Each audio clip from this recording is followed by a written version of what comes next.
Di motor matic ini kawan-kawannya yang perlu saya tekankan kalau dijadikan armada ojek online kawan-kawan ya, yaitu perawatannya kawan-kawan. Jadi kalau kita sebagai driver ojek online itu kawan-kawan, jadi minimal oli mesin itu setiap 2000 km harus kita ganti kawan-kawan. Jadi contohnya di motor baik itu di motor matic maupun di motor bebek kawan-kawan. Karena yang saya alami sendiri itu untuk jarak tempuhnya kawan-kawan untuk satu harian itu dia 100 kilo sampai 200 kilometer kawan-kawan ya. Jadi otomatis oli yang kita ganti itu kawan-kawan jadi cepat encer kawan-kawan ya, oli mesinnya. Ya kawan-kawan ya, jadi olinya cepat memuai, cepat panas kondisi mesinnya kawan-kawan. Jadi oli mesinnya per 2 minggu kita ganti kawan-kawan ya. Dan untuk oli CVT-nya kawan-kawan ya, penggantiannya 3 kali ganti oli mesin dan sekali melakukan penggantian oli CVT kawan-kawan. Jadi 3 kali kita ganti oli mesin, sekali kita ganti oli CVT. Dan kalau di merek Honda kawan-kawan ya, saya nggak tahu ini kalau di Honda Beat baru itu mengalami juga atau tidak kawan-kawan ya. Kalau di yang unit saya pakai Honda Beat 2013 yang sering bermasalah selama dijadikan armada ojek online kawan-kawan, yaitu di CVT-nya, rel CVT-nya kawan-kawan ya. Jadi rumah rollernya walaupun kita ganti yang asli pun dia paling tahan cuman 3 bulan kawan-kawan ya. Rumah rollernya kawan-kawan ya. Jadi itu yang sering saya alami kalau kita jadikan Honda Beat ini ya kawan-kawan ya. Paling kalau jadikan ojek online yang sering bermasalah ini kawan-kawan, rumah rollernya kawan-kawan. Jadi kita buka di sini cover CVT-nya. Ini di depan ini ada puli untuk rumah roller dan roller. Belakang ada puli untuk mangkuk gandanya kawan-kawan. Jadi yang sering bermasalah itu kawan-kawan di rumah roller. Yaitu cepat oblak, cepat aus juga kawan-kawan. Jadi sering berbunyi. Ya kawan-kawan ya. Terus kalau yang di Honda ya di Yamaha Gear yang kan pernah saya posting itu kawan-kawan soal video Yamaha Gear itu kawan-kawan ya. Dia memang kalau dari segi mesin kawan-kawan Yamaha Gear itu memang bisa saya bilang lebih tahan sedikit dibandingkan dengan Honda Beat. Tapi Yamaha Gear itu sering bermasalah di pengapian kawan-kawan. Jadi kadang motornya nggak mau hidup, kadang bermasalahnya di pengapian kawan-kawan. Dan yang motor Yamaha Gear yang saya pakai kemarin yang warna hitam itu, yang ada di video sebelumnya itu sudah saya jual lagi kawan-kawan ya. Jadi saya tidak pakai lagi Yamaha Gear itu kawan-kawan. Jadi yang di rumah saya yang ada Honda Beat dan Yamaha Jupiter Z kawan-kawan ya. Jadi kalau Honda Beat ini yang sering bermasalah di area CVT-nya kawan-kawan. Nah, itu kawan-kawan ya. Dan terus yang bermasalah itu sering shock breakernya kawan-kawan. Shock breakernya jadi kan kita kan dapatkan orderan kadang kita bawa penumpang atau bawa barang itu yang bebannya berat kawan-kawan. Jadi yang sering kena itu shock breakernya bocor kawan-kawan ya. Nah, itu kendalanya kalau kita jadikan, kalau pengalaman saya di motor matic khususnya Honda Beat ini kalau kita jadikan sebagai armada ojek online kawan-kawan. Nah, dan terus kalau kelebihannya dia Honda Beat ini praktis kawan-kawan. Jadi kita bawa barang di tengah ini lapang kawan-kawan ya. Jadi barang-barang bisa ditaruh di depan. Nah, terus ini hooknya udah saya ganti pakai hook Yamaha Gear kemarin kawan-kawan ya. Hooknya udah saya ganti Yamaha Gear jadi mudah untuk bawa barang kawan-kawan ya. Nah, itu kawan-kawan. Dan yang kalau untuk Beat tahun 2013 ini kawan-kawan ya, yang Beat FI yang kayak gini kawan-kawan, yang tipe Beat FI ini yang sering bermasalah di batok ini kawan-kawan. Yang di tahanan lampu depannya ini sering pecah ini kawan-kawan, yang ini. Bisa kawan-kawan lihat ini sering pecah ini. Yang di batoknya tuh kawan-kawan. Sering pecah dan lampunya jadi jatuh kawan-kawan ya. Nah, itulah yang saya alami kawan-kawan. Kelebihannya Honda Beat ini selain irit, praktis ya kawan-kawan ya. Tapi di luar itu ada juga minusnya kawan-kawan, wajar ya kawan-kawan ya. Tidak ada produk yang sempurna. Dan kalau motor metik, kalau khusus Honda, apalagi Honda Beat ini, saya tidak merekomendasikan untuk jadikan armada ojek online kawan-kawan ya. Memang baik dari segi kepraktisan memang praktis kawan-kawan ya. Praktis, minyaknya irit.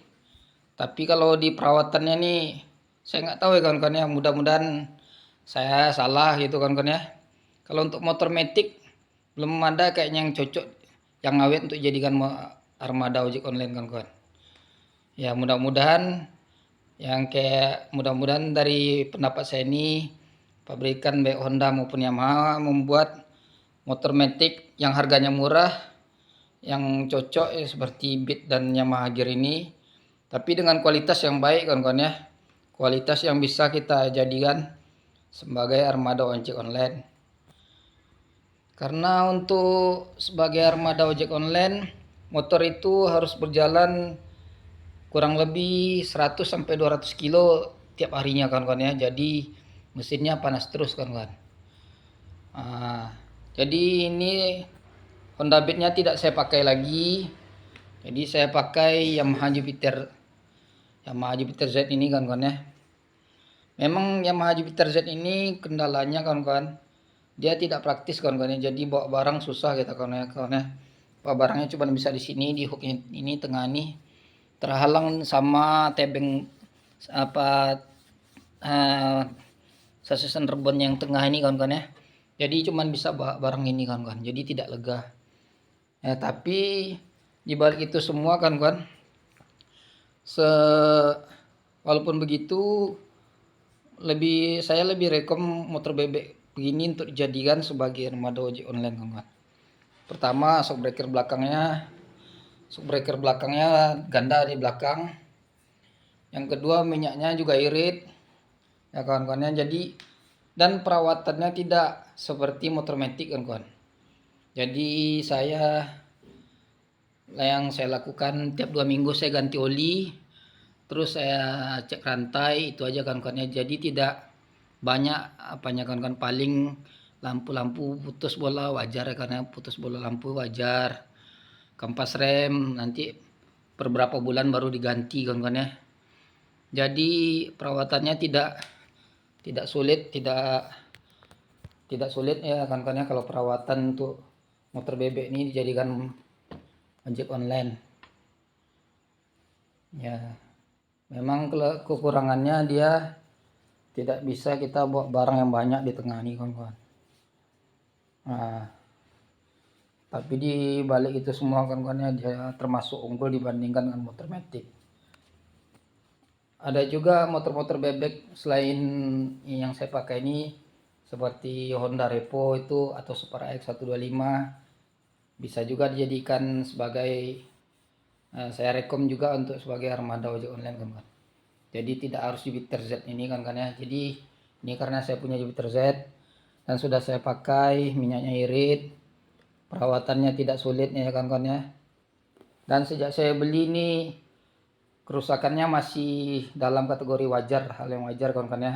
Seperti kemarin saya ganti seal shock breaker depan, shock breaker belakangnya diganti juga nih kawan-kawan ya. Shock breaker belakang diganti ya kawan-kawan ya. Terus itu aja kawan-kawan ya. Ini batoknya karena kemarin saya ada insiden jatuh waktu keluar kota, jadi itu aja kawan-kawan ya. Nah, saya pakai holder yang model tas ini, istri saya yang belikan. Holdernya merek Chameleon gini kawan-kawan ya. Yang lainnya masih standar kawan-kawan ya kawan-kawan. Jadi kalau saya menyarankan lebih bagus kita pakai untuk armada ojek online itu seperti motor bebek kayak gini kawan-kawan ya. Kalau ini bagus juga kawan-kawan ya. Kalau kawan-kawan cuman adanya motor metik nggak apa-apa juga, cuman perawatannya itu harus lebih ekstra kawan-kawan ya. Jadi supaya jangan kita ada trouble atau masalah sewaktu kita ngantarkan orderannya kawan-kawan. Jadi saya udah pernah pakai Beat, Yamaha Gear saya udah pakai. Nah, terus sekarang saya pakai Yamaha Jupiter Z untuk sebagai armada ojek online. Nah, ini praktis kawan-kawan ya, apalagi kalau kita ojek online. Kita di sini bisa nyimpan mantel, bisa nyimpan air minum di dalam joknya kawan-kawan ya kalau Beatnya. Nah, cuman itu kawan-kawan, shock breaker belakangnya cuman satu di belakang. Terus saya nggak tahu nih kawan-kawan apa penyebabnya. Masalahnya kalau di CVT-nya sering bermasalah ini kalau jadikan ojek online kawan-kawan ya. Nah, itu pengalaman saya.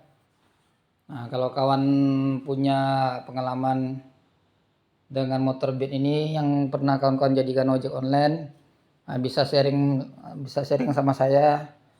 Ya kayaknya kemarin saya ganti semuanya nih asli semua kawan-kawan ya. Spare partnya asli semua itu. Baik dari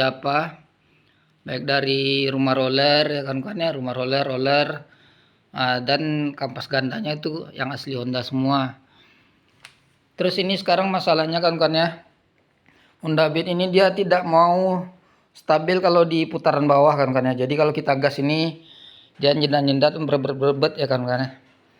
Jadi sudah saya konsultasikan ke pihak bengkel langganan saya. Jadi katanya nih kenanya bermasalahnya di TPS kawan-kawan ya. Nah, TPS Hondanya, TPS di Honda Beat ini bermasalah. Sensor TPS-nya kawan-kawan ya. Jadi itu yang harus diganti. Dan ini di atas ratusan ribu juga kabarnya kawan-kawan ya untuk penggantian TPS ini kawan-kawan. Jadi itulah kawan-kawan yang bisa saya sampaikan. Jadi kalau kawan-kawan mau pilih unit untuk sebagai mau dijadikan armada ojek online, pilihlah motor-motor bebek ini kawan-kawan ya. Memang walaupun susah untuk akomodasi bawa barangnya kawan-kawan ya, tapi untuk perawatan lebih gampang kawan-kawan ya. Jadi kita tidak terlalu dikuras kantong kita kawan-kawan ya. Nah, itu hari sudah hujan kawan-kawan. Nah, ini saya buat kontennya di rumah. Kalau CB ini tidak pernah saya jadikan sebagai armada ojek online kawan-kawan. Dulu waktu saya masih bekerja di bengkel asuransi itu cuma saya pakai untuk pergi kerja pulang kerja kawan-kawan ya. Jadi tidak berat kerjanya kawan-kawan. Yang berat itu kerjanya cuma Honda Beat sama Yamaha Jupiter Z ini yang pernah saya jadikan sebagai armada ojek online. Ya kawan-kawan ya, cukup sekian video saya. Tolong kawan-kawan subscribe video saya. Yang belum ya kawan-kawan ya. Mungkin kalau ada waktu lagi saya akan sampaikan ya kawan-kawan ya mengenai seputar masalah ojek online kawan-kawan. Terima kasih kawan-kawan. Assalamualaikum warahmatullahi wabarakatuh.